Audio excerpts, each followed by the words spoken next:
ओम शनीश्वराय नमः। प्रिय भक्तों, आज शनिवार के दिन सुनिए शनिदेव की संपूर्ण व्रत कथा और शनि चालीसा का पाठ। उससे पहले हम सभी मिलकर शनिदेव का ध्यान और क्षमा प्रार्थना करेंगे।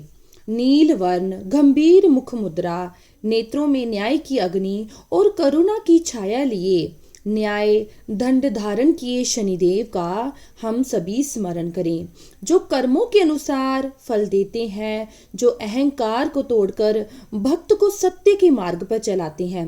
हे शनिदेव, हमारे मन को स्थिर कीजिए और बुद्धि को जागृत कीजिए।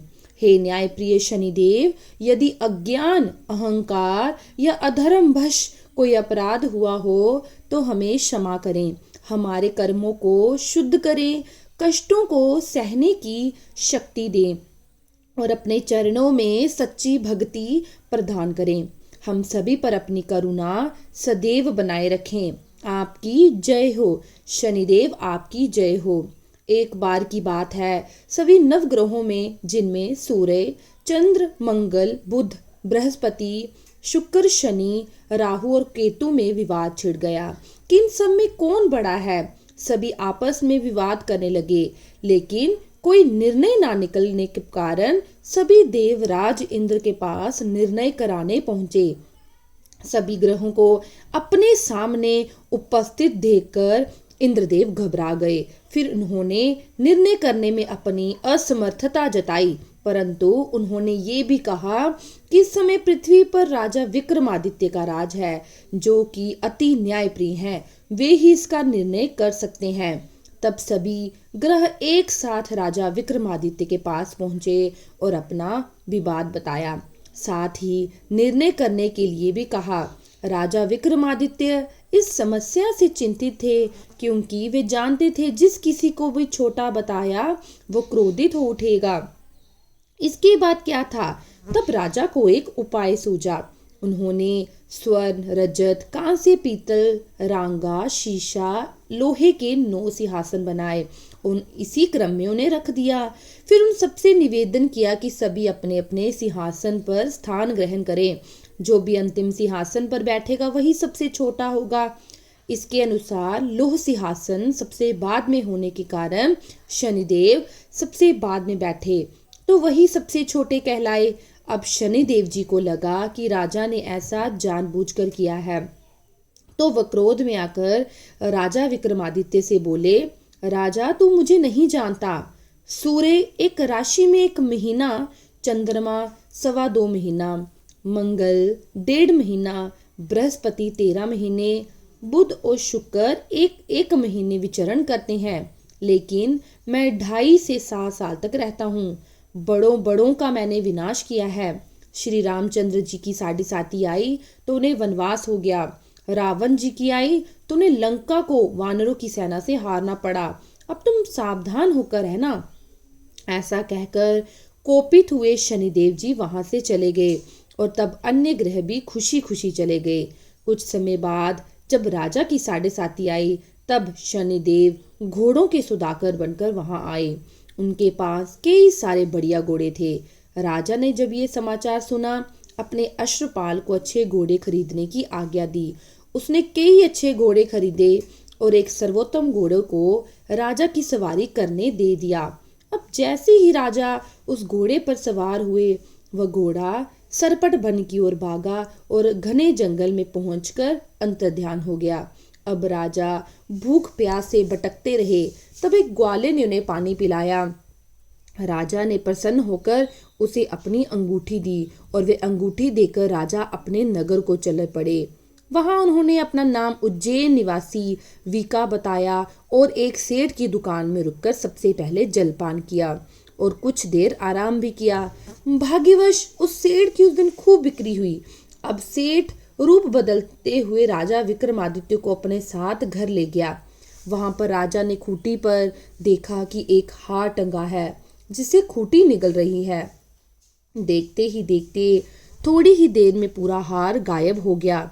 जब सेठ वापस आया तो उसने देखा खूंटी पर हार नहीं है, वो तो गायब है। सेठ ने समझा कि उसे वीका ने चुरा लिया है। फिर सेठ ने कोतवाल को बुलवाया और वीका को पकड़वा दिया। अब उस नगर के राजा ने भी राजा विक्रमादित्य को चोर समझकर उनके हाथ पैर कटवा दिए और नगर के बाहर फिकवा दिया। वहां एक तेली निकल रहा था जिसे वीका पर दया आई और वह उसे अपनी गाड़ी में बिठाकर ले गया। वह अपनी जीभ से बैलों को हाँकने लगा। उस समय तक राजा की शनि दशा खत्म हो गई थी। वर्षा ऋतु आने पर राजा मल्हार गाने लगा। राजा जिस नगर में थे वहां की राजकुमारी मनभावनी को उनका गाना इतना पसंद आया कि उन्होंने मन ही मन ये प्रण कर लिया कि वे उस राग गाने वाले से विवाह करेंगी। राजकुमारी ने दासी को राग गाने वाले को ढूंढने भेजा। तब दासी ने बताया कि वो तो एक चुरंगिया अर्थात अपाहिज है। परंतु राजकुमारी नहीं मानी। अगले ही दिन वह भूख प्यास त्याग कर अनशन पर बैठ गई कि विवाह करेगी तो उसी से करेगी। बहुत समझाने पर भी जब राजकुमारी नहीं मानी तो राजा ने उसे तेली को बुलाकर विवाह की तैयारियां कराने को कहा। फिर क्या, राजकुमारी का विवाह वीका से हो गया। तब एक दिन सोते हुए सपने में शनिदेव ने राजा विक्रमादित्य अर्थात वीका को दर्शन देकर कहा कि राजन, देखा तुमने मुझे छोटा बताकर कितना दुख झेला है। तब राजा ने उससे क्षमा मांगी और प्रार्थना करते हुए कहा, हे शनिदेव, जैसा दुख मुझे दिया है और किसी को मत देना। तब शनिदेव मान गए और कहा कि जो मेरी कथा और व्रत करेगा उसे मेरी दशा में कभी कोई दुख नहीं होगा। जो व्यक्ति रोज मेरा ध्यान करेगा और चींटियों को आटा डालेगा उसकी भी सभी मनोकामनाएं पूर्ण होंगी। और ऐसा कहकर शनिदेव ने राजा को उनके हाथ पैर वापस लौटा दिए। इधर प्रातःकाल आंख खुलने पर राजकुमारी ने देखा तो वो बड़ी आश्चर्यचकित हुई। तब वीका अर्थात राजा विक्रमादित्य ने राजकुमारी को बताया कि वे उज्जैन के राजा विक्रमादित्य हैं। जानकर सभी बहुत प्रसन्न हुए। सेठ ने जब ये सुना तो वो राजा के पैरों पे गिरकर क्षमा मांगने लगा। राजा ने कहा कि ये तो शनिदेव का क्रोध था, इसमें किसी का कोई दोष नहीं। सेठ ने फिर भी निवेदन किया कि राजा, मुझे शांति तभी मिलेगी जब आप चलकर मेरे घर भोजन करेंगे। तब सेठ ने अपने घर पर तरह तरह के व्यंजनों से राजा का सत्कार दिया। सभी ने देखा कि जो खूटी हार निगल रही थी अभी वे उगल रही है। सेठ ने अनेक मोहरे देकर राजा का धन्यवाद किया। इसके बाद राजा रानी को लेकर अपने राज्य वापस लौट आया, जहां पर उनका खूब धूमधाम से स्वागत किया गया।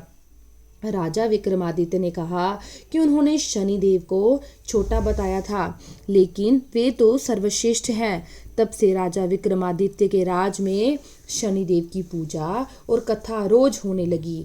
शनिदेव की ये दिव्य और प्रेरणादायक कथा अब पूर्ण होती है। जिन्होंने भी श्रद्धा से इस कथा को सुना उन्हें न केवल शनिदेव की कृपा प्राप्त होगी बल्कि अपने पापों का भी क्षय किया।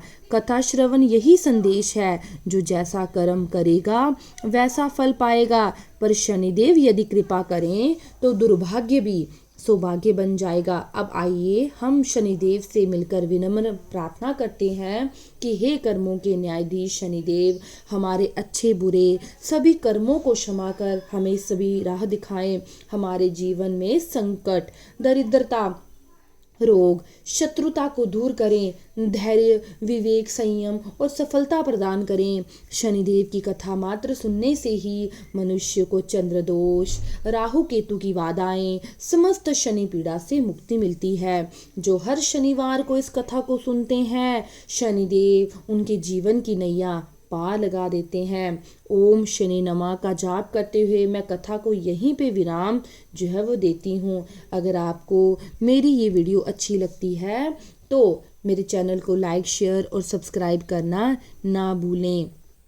अब इसके बाद मैं आपसे यही प्रार्थना करती हूँ कि शनिवार के दिन अगर आप शनिदेव का व्रत ना रखते हैं तो भी हमें शनिदेव की कथा जरूर सुननी चाहिए।